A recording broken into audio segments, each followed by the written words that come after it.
Hello everyone and welcome to my podcast. Tune in to hear me speak on some very hot topics relating to love, life, relationships, situationships and all that jazz. Sit back, grab a tea or coffee, put your phone down and enjoy the show.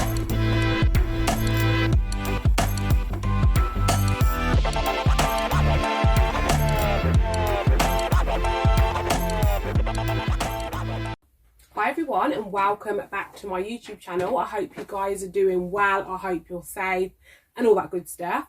As you can see, I'm in a slightly different surrounding today, so I feel like really professional.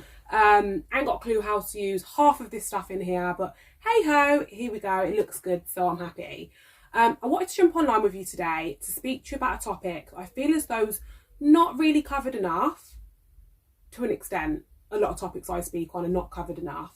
And I've been pondering on it, guys. I've been sitting there thinking, is this something that I sort of showcase or highlight on my social media platform? Because I appreciate some topics I feel like only work if you're in the comfort of your own home, in your own social group, your own social circle.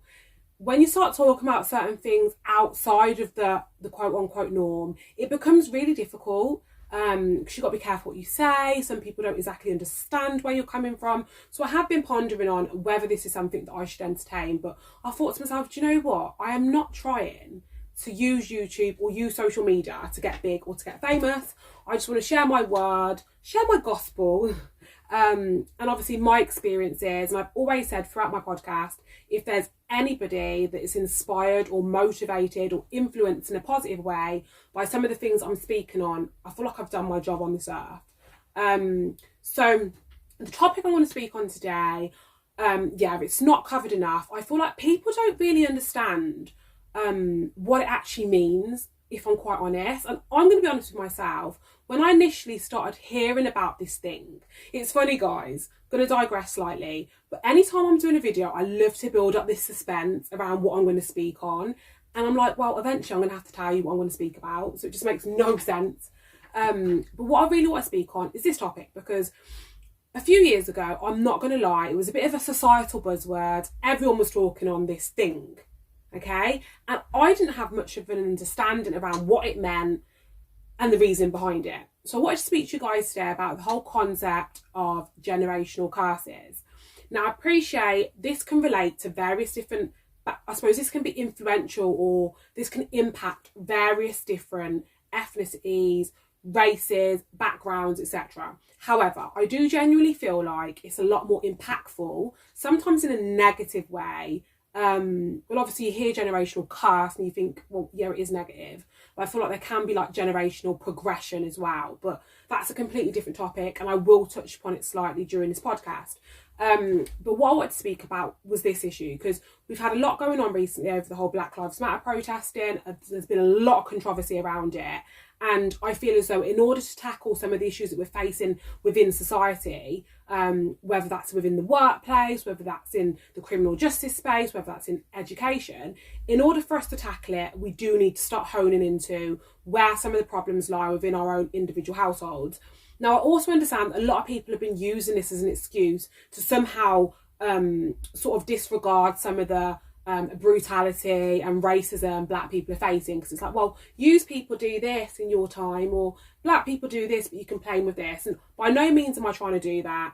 I think that's a fair point. It is a fair point and we have to acknowledge it, but it's not the kind of be all end all sort of topic. So I wanted to speak to you guys about that today. And the reason behind that is, until we can acknowledge and understand some of these issues that we're facing now and how sometimes they can be hereditary, we're never going to be able to raise children, raise family that are going to go out there and really try and drive that change, because we're broken. Like, if we're broken mentally, physically, etc., how then do you expect a broken person to go out there and drive change? It's just not going to happen. So until we start, as mentioned, honing into some of the issues that we're facing within our communities, within our households, it's going to be very, very difficult for us to really drive change. Hence the reason why I wanted to speak on this particular topic today. I think sometimes when you speak about this topic, people genuinely feel like it's like really deep. You know, like everyone expects it to be something really, really deep and incestuous. And yeah, it can get deep, and I can get deep with you guys. However, I think sometimes people do disregard the more minute issues around generational curses.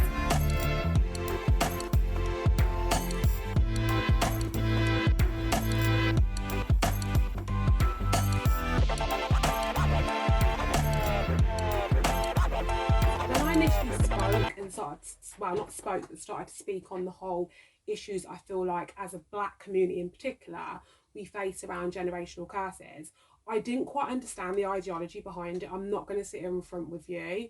But the more I've started to sort of be quite self-critical of my own behaviours, my own attitude, my own actions, and not only that, the actions, behaviours and attitudes of people quite close to me, so my mum, dad, brothers, sisters, cousins, all that stuff, I've really started to understand it in a lot more depth, hence why I'm here today. And I feel like, we've always been brought up with the whole thing of, do you know what, it's your mum or it's somebody that's older than you, so what they do is right and their behaviour is right because you know what, it's your parents or it's your family member or it's somebody that looks like you.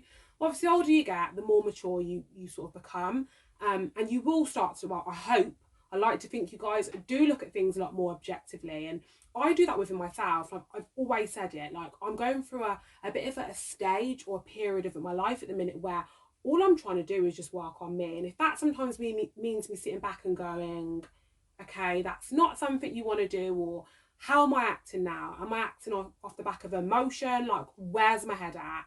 And am I doing the right thing in terms of, actions, behaviours, attitudes, all that good stuff? But so I'm working on it, but I've also started to really deep how people around me respond to situations and how they act, and at times how they can either consciously or subconsciously condition the people they're around to act in a similar kind of manner. So I'll give you an example. For instance, traveling. Like, my nan came from Jamaica when she was very, very young. She done extremely well, bought a house, qualified as a nurse. She worked. She obviously raised my mum, very similar. She never travelled. Well, she did, but she travelled towards, I suppose, her older years. So when she started reaching around 50, 60, she done a lot more travelling. So she done the whole cruise thing.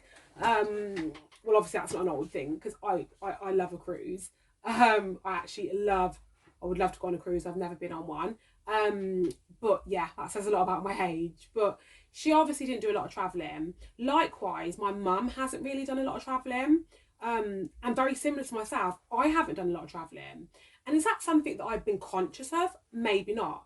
And there has been situations which have impacted the reasons around why I haven't travelled. I've also sat there and deeped it and thought, actually, it's been something that's really kind of went through 3 generations. So obviously speaking on my nan, my mum and myself, that's 3 generations of children or offspring that have adopted a very similar mentality based on conditioning.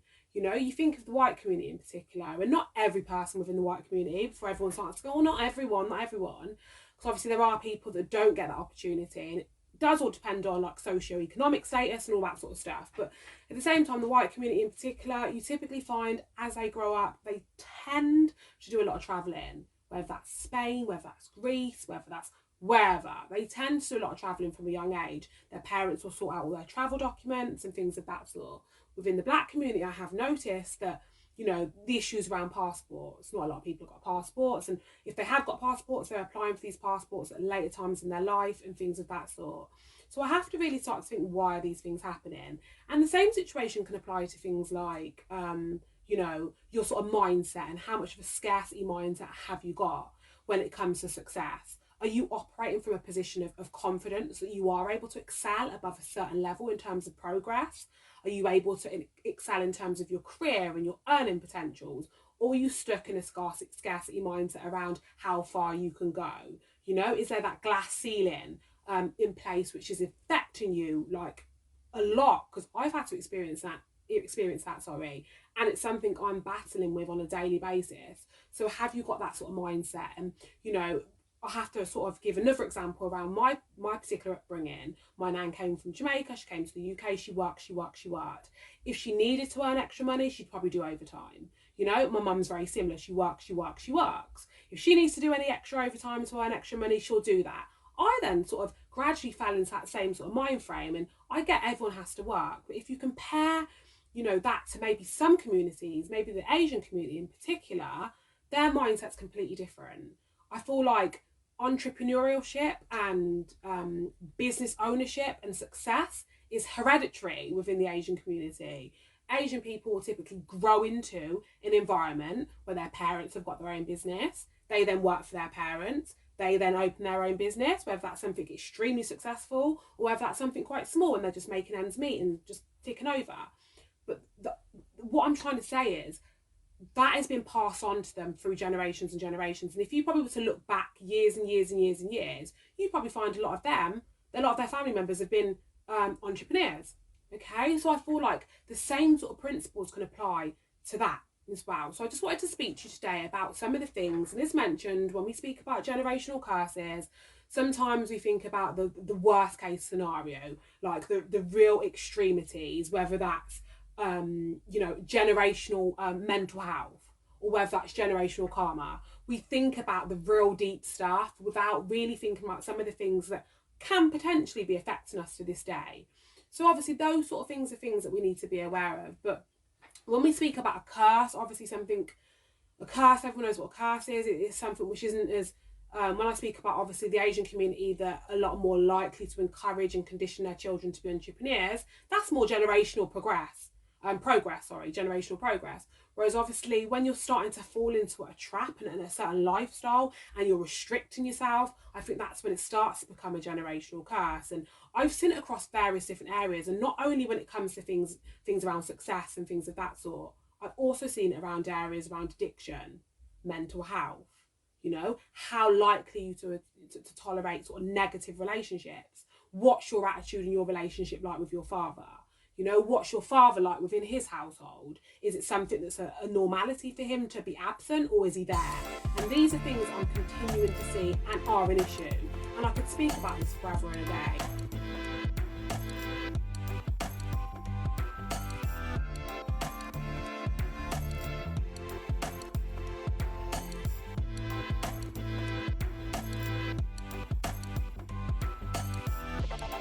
I did actually put some notes together, but I forgot my notes, so I'm just going to freestyle it and see how it goes. But just thinking about all the things I've spoken around, addiction, just to highlight one area in particular, you know, you typically see the cycle of addiction revolving through the generations. So, you know, that could be your grandma was an alcoholic, you know, now your mum's an alcoholic and abuses drugs, whatever the situation may be, whatever drug may be, that then becomes a normality within the bloodline, at which point that child then adopts that attitude, because of course that's all that they can see within the household. They then turn to drugs and addiction. Their children then do it, and it becomes a revolving generational type curse. And, you know, we speak about, or, you know, it's scientifically spoken around that knowledge and things of that sort can be passed through blood. And I could take it deep around how I feel about things. I'm all about energy. I feel as though if you're pregnant, you're carrying your child, any kind of energy that you're passing through to your child, through the blood, all that sort of stuff is going to impact your child and how they grow up and how they behave. But some people may not look at it in the same sort of regard to myself, but I genuinely do. But, you know, I don't know if you guys have realised, or if you've ever experienced this yourself, but I see it so many times with children.